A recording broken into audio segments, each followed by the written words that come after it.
Loading data into Pandas is the essential first step for any data analysis. Pandas offers robust methods to import various file types, making it incredibly flexible. The most common way is PD, read_CSV, for comma-separated values files. However, you can also load Excel spreadsheets using PD, read_Excel, JSON files with PD, read_JSON, and even SQL tables directly via PD, read_SQL. Pandas also supports HDF5, Parquet, HTML tables, and many other formats. Let's quickly illustrate with Python. To load a CSV file, you'd write \df_CSV equals PD, read_CSV, my_data.csv.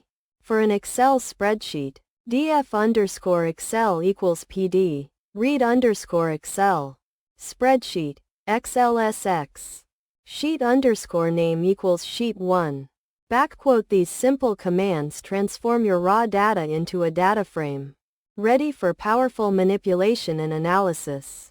Mastering these loading techniques is fundamental for any data professional. This example demonstrates 3 common methods for loading data into Pandas data frames.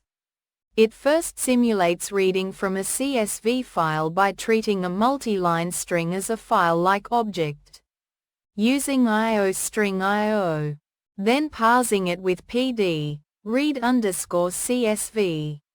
Next, it applies the same technique for JSON data, utilizing PD, read_JSON, to construct a data frame from a JSON formatted string. The third method illustrates creating a data frame directly from an in-memory Python dictionary.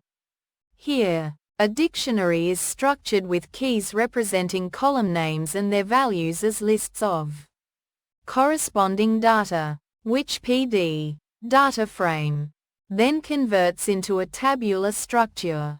This showcases how Pandas can effortlessly convert structured Python objects into data frames without needing external files. Beyond these demonstrations, Pandas offers extensive compatibility with numerous other data sources. Common file types like Excel, XLSX, .xls, can be loaded using PD, read_Excel, and database queries can populate data frames with PD, read_SQL. Furthermore, it supports high-performance binary formats such as Parquet, PD, read_Parquet, and HDF5, PD, read_HDF, along with others like Stata, Shash, SPSS, and HTML tables, each with its dedicated read_ function.